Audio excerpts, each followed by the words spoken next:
O meu entrevistado da semana é uma das pessoas mais versáteis que conheço. Um multimídia, engenheiro da computação, advogado de grande reconhecimento profissional, professor e ex-diretor da UEPB, pesquisador da Fundação de Ciência e Tecnologia do governo português, além de pesquisador da Universidade de Haifa, em Israel. E por aí vai, o seu longo currículo. Mas não falei ainda que ele é poliglota. Foi inclusive vocalista de uma banda. Estou falando do Dr. Cláudio Lucena, Cláudio Quila para os íntimos. Um jovem advogado de um talento incrível. A nossa entrevista de hoje promete ser muito bacana. E aí, doutor Cláudio, prazer enorme trazê-lo, até que enfim consegui, né? O prazer é todo meu. Um grande gosto estar aqui com você e compartilhar esse momento com os seus telespectadores. Hoje você é um cidadão do mundo, Austrália, Portugal e Estados Unidos e por aí vai, e fica difícil, inclusive, conseguir um espaçozinho na sua agenda. Cláudio, hoje você é um músico, um homem da tecnologia, um homem do direito e agora vejo nessa nova fase acadêmica, estudando direitos humanos e direitos ligados à tecnologia. A síntese desse seu caminho. Fala um pouco dessa sua trajetória e sobre seus estudos e pesquisas atuais. Olha, Miriam, é interessante porque eu digo isso muito em palestras e aos colegas, aos estudantes que a gente orienta hoje. Eu tenho essa formação, eu digo que eu sou bilíngue, né? Tenho computação e direito. Tenho essa formação nas duas áreas. Na época, parecia meio estranho. Hoje a gente está vendo aí que está no dia a dia. Essa discussão está na casa das pessoas. Mas na época não tinha muito o que a gente fazer. Então, essa geração foi descobrindo como é que ia conectar direito e tecnologia ao longo dos estudos, né? Hoje, o menino que a gente orienta, a menina que a gente orienta, ele já está sabendo. Ele vai trabalhar em contratos eletrônicos, ele vai trabalhar com proteção de dados, vai trabalhar em um policy officer de uma plataforma de redes sociais. Então, ele já está mais ou menos com a ideia desenhada. E isso foi uma coisa que eu teve o desafio, mas também tenho o orgulho de ter ajudado a desenhar essa área, né? Eu saí da faculdade de computação para a faculdade de direito, emendei as duas graduações e fui orientando. Na época, havia uma disciplina chamada informática jurídica.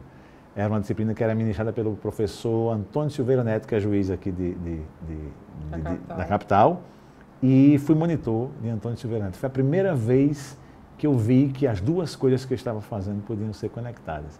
Aí agora, já em 2014, foi a primeira vez que eu tive a oportunidade mesmo de sair para me pós-graduar, para me capacitar profissionalmente. Já tinha escrito algumas coisas, publicado internacionalmente, mas sair para me capacitar foi em 2014. Fui para a Bélgica, fiquei um ano na Universidade Livre de Bruxelas, fazendo um mestrado em Direito Europeu ligado à tecnologia, trabalhei com propriedade intelectual, direito de autor. Depois disso, apareceu uma oportunidade em Portugal para um doutoramento na Fundação Ciência e Tecnologia, em temas de direito global, onde estão aí incluídos direito financeiro, tráfico internacional de pessoas, crise, propriedade intelectual, tecnologia da informação, energia, e o meu tema é um desses que está aí. E lá, da FCT em Portugal, é que eu comecei a me conectar mais às áreas em que eu estou hoje no mundo. Hoje eu estou envolvido com nome de domínio na ICANN, que é uma empresa americana, uma corporação americana que coordena a distribuição de nomes de domínio e endereços de internet, Internet Corporation for Assigned Names and Numbers. É uma comunidade internacional, estou envolvido nela. Estou envolvido no Fórum de Governança da Internet, que é um fórum que acontece uma vez por ano, ao final do ano, em cada país. Inclusive já esteve aqui em João Pessoa, em 2015 o fórum foi aqui em João Pessoa. Estou envolvido em escolas de governança da internet no Brasil e no mundo inteiro, e vira e mexe dando aula aí a convite de um ou outro colega, fazendo publicações. A própria FCT me enviou a estágios. Eu estive 6 meses em Georgetown, nos Estados Unidos. Cheguei junto com Donald Trump nos Estados Unidos, mais uns 15 dias depois. Passei aí 6 meses. Eles têm um centro muito avançado de estudos de privacidade em meios digitais. E agora, assim, parece óbvio que conectar, né, tecnologia com direito foi uma boa escolha. Mas assim, 20 anos atrás não foi tão óbvio assim, não. E agora você deixou de ser um cidadão paraibano para ser um cidadão do mundo. Está de volta ao Brasil? Eu estou afastado da UEPB, ainda no meu afastamento para capacitação, até outubro, que é o próximo mês, né? Mas ainda em vias de concluir o meu doutoramento, então ainda estou ligado à Universidade Católica Portuguesa, e esses outros espaços de governança de internet, ou de aulas, ou inclusive de envolvimento com sociedade civil, que é o trabalho mais próximo ao desenvolvimento de direitos humanos em ambientes digitais, eles sempre me levam para muitos lugares. Eu acho que na volta, e eu devo voltar agora nos próximos meses, isso não deve ser empecilho, não.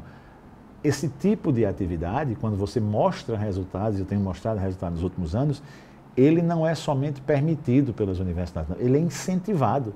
Significa que um pesquisador da instituição está saindo dos muros da instituição, né, onde a gente viveu durante muito tempo. Houve uma geração de professores assim meio enclausurados dentro da universidade. Então, sair da universidade, levar essa mensagem, trazer esse input de volta para a universidade é encorajado. Esse ano, quando chegar em dezembro, eu terei completado, serão 25 viagens, terei feito 20 viagens a 25 países. Né? A ideia é trazer essa expertise, trazer esses contatos e essa rede que a gente construiu fora de volta para Paraíba, para a universidade e para as instituições do Estado, para que mais gente, né, entre nesse circuito, a gente possa mostrar boas experiências que a Paraíba tem e aprender algumas coisas. E enriquecer, né? Claro, eu me sinto devedor do Estado, da Universidade e do povo da Paraíba, né? Porque é um Estado com todas as dificuldades que a gente conhece, que ainda, a despeito de todas essas dificuldades, ainda consegue investir. Não é um investimento também sensacional, não. É a observância da lei, a liberação do professor com o seu salário para capacitação. Mas isso já é muito para um estado como a Paraíba, eu reconheço. O conceito de cidadania se alterou ao longo do tempo, com a conquista de diversos direitos individuais e coletivos. Dentro dessa nova sociedade conectada, quem seria também esse novo cidadão? Olha, Miriam, esse cidadão, eu não sei exatamente dizer quem ele é, mas eu sei que com certeza ele é mais gente do que era há 50 anos, do que era há 100 anos. A Constituição dos Estados Unidos, no preâmbulo, né, aquele primeiro parágrafo, ele começa assim, We the people, né? Nós, o povo dos Estados Unidos, reunidos em conferência, e ali começa. We the people, no final do século XVIII, não era muita gente, não.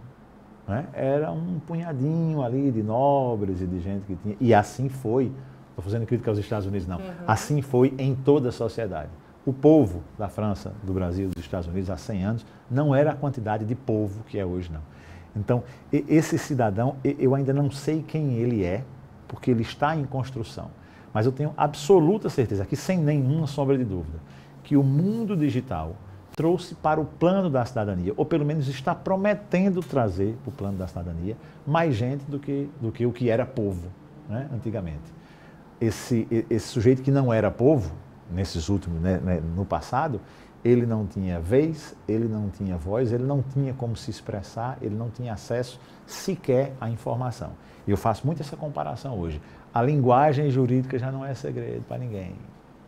Todo mundo tem. Há 30 anos, quando a Constituição foi promulgada, em 88, quem tinha acesso a um texto da Constituição? Né? Um cidadão que recebia um texto da Constituição por um parlamentar que fosse, em que você estivesse inscrito nas bases de dados, ou comprava. Hoje, não é a Constituição, é a Lei de Proteção de Dados, que foi aprovada há 26 dias, que todo mundo tem acesso. A linguagem ainda não é a linguagem do cidadão comum. Há movimentos, inclusive eu tenho colegas professores muito engajados no movimento de aproximar essa linguagem jurídica que foi separada, né, destoando do mundo o tempo inteiro, mais para próximo da linguagem do cidadão. Essa lei de proteção de dados, o que ela vai ajudar, na verdade? Ela vai ajudar, primeiro, o país a entrar em ramos de negociação de economia digital, dos quais o Brasil estava absolutamente fora. O Brasil não participava de alguns acordos comerciais, mas, por exemplo, dados de saúde, se não estava regulado nos códigos de ética médica da profissão, mas não tinha nada, obrigação legal. Então, já são mais de 130 países com regulamentação de proteção de dados. A Organização para a Cooperação e Desenvolvimento Econômico, que é uma organização de países muito forte em termos de comércio exterior, só aceita nos seus quadros países com nível apropriado de proteção de dados, comparando com os outros que já estão lá dentro. O Brasil nunca sequer poderia pleitear essa vaga porque não tinha. Então, ajuda o país imediatamente a se posicionar melhor como lugar do mundo em que dados pessoais são valorizados e que têm proteção jurídica. Uma grande conquista. Já é uma grande conquista para o país. Nós temos um exemplo muito prático, talvez fique mais fácil para quem está em casa entender, descontos em farmácias associadas a planos de saúde.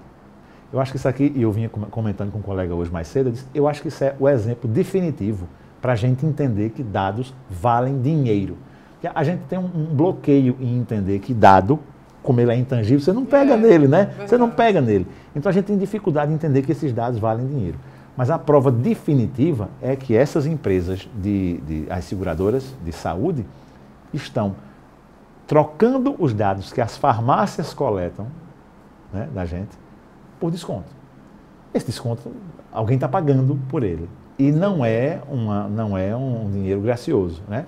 É um investimento para que essas seguradoras de saúde possam conhecer mais a respeito da pessoa, saber do remédio que compra, a frequência que vai na farmácia, porque isso vai ajudar ela, inclusive, a perfilar você para efeito de cobrança de plano de saúde.